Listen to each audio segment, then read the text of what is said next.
There's a moment that happens in almost every life. A moment where you realize you don't have a confidence problem. You don't have a motivation problem. You have a self-respect problem. Because the truth is, most people don't lose their peace because life is hard.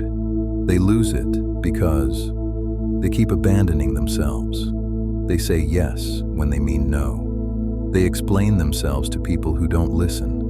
They chase approval from people who don't even respect them.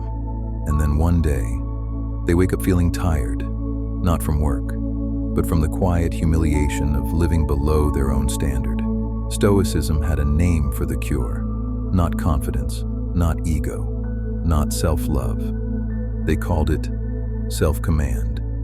And once you understand the Stoic Code for self-respect, you become someone people can't manipulate, can't shake, and can't drag into their chaos. Self-respect is not loud. It doesn't post. It doesn't announce. It doesn't argue. Self-respect is what you do when no one is watching. Marcus Aurelius wrote reminders to himself, not to impress the world, but to stay loyal to his own character. And that's the first rule of Stoic self-respect. Rule number 1. You don't negotiate with your values. Most people treat their values like a mood.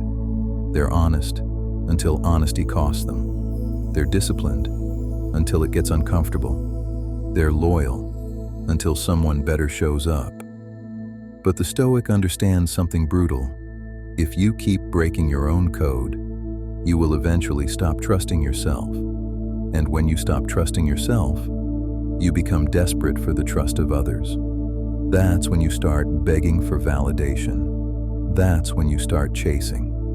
That's when you start explaining. That's when you start shrinking. Self-respect begins the moment you decide, I will not betray myself just to be liked.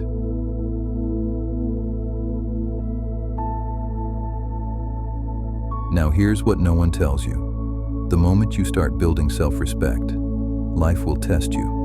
Not with a dragon, not with a war, but with something more subtle. A text message, a disrespectful joke, a person who crosses a boundary and smiles while doing it.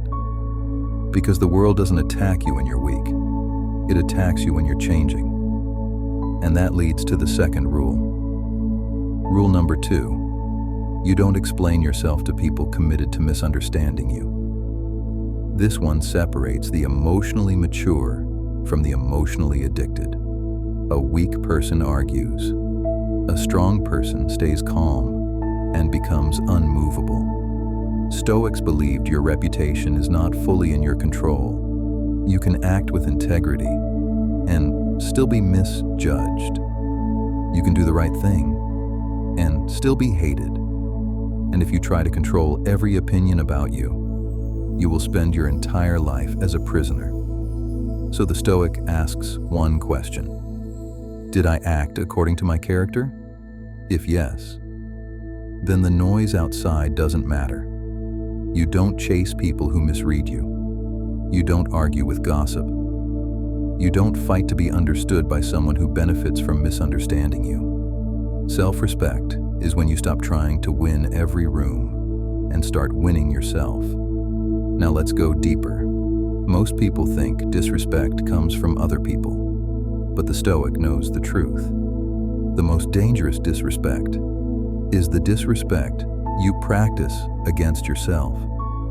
Every time you stay in something that destroys your peace, every time you tolerate a relationship that drains your dignity, every time you lie to yourself and call it being realistic, you are teaching your mind, my needs don't matter. My boundaries don't matter. My future doesn't matter. And the mind learns fast. That's why Stoicism was never about being emotionless. It was about being unbuyable, not for money, but for attention, approval, comfort, and fear, which leads to the third rule. Rule number 3, you don't trade dignity for temporary comfort. This is where most people lose. They know what they should do, but they don't do it. because it's uncomfortable. So they delay, they numb, they rationalize, and slowly, their self-respect dies quietly, not in one big tragedy, but in 1,000 small compromises. The Stoics had a phrase, endure and renounce, meaning endure what you must and renounce what makes you weak.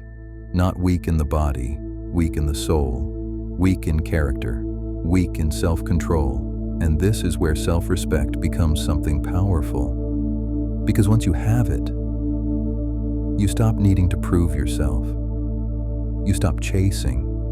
You stop forcing. You stop begging for a seat at tables that never valued you. You become calm, and not the calm of someone who has never suffered, but the calm of someone who has suffered and refused to be owned by it. That's real self-respect. Not arrogance, not ego, but quiet authority. Here's the fourth rule, and it's the hardest one. Rule number 4. You don't give repeated access to people who repeatedly disrespect you. This is where people fail, because they confuse forgiveness with access. They confuse empathy with self-erasure. They confuse kindness with weakness. The Stoic is kind, but not naive. The Stoic is compassionate, but not available to abuse. And the moment you enforce that boundary, some people will call you cold. Some people will call you selfish. Some people will say, you've changed. And the Stoic response is simple. Yes, because the truth is, you can't build self-respect and keep your life full of people who benefit from you having none. Now here is the final rule, and if you master this one, you become rare. Rule number 5. You keep promises to yourself, not the big dramatic ones, the small ones, the ones no one applauds. You said you'd wake up early, you do it. You said you'd stop checking your phone like an addict, you do it. You said you'd train your body, you do it. You said you'd walk away from what drains you, you do it. Because every promise you keep builds trust with yourself, and when you trust yourself, you stop needing the world to reassure you. That's what self-respect really is. A private relationship between you and your own soul. So if you want the Stoic Code for self-respect, here it is in one sentence. Live in a way that your future self won't be ashamed of. Not proud for Instagram, not impressive for strangers, but honorable when you're alone. Because the strongest people on earth are not the loudest. They're the ones who can look in the mirror and know they didn't sell themselves for comfort. If you want more Stoic lessons like this, subscribe to Real Stoic Clarity. And remember, self-respect isn't something you feel, it's something you practice.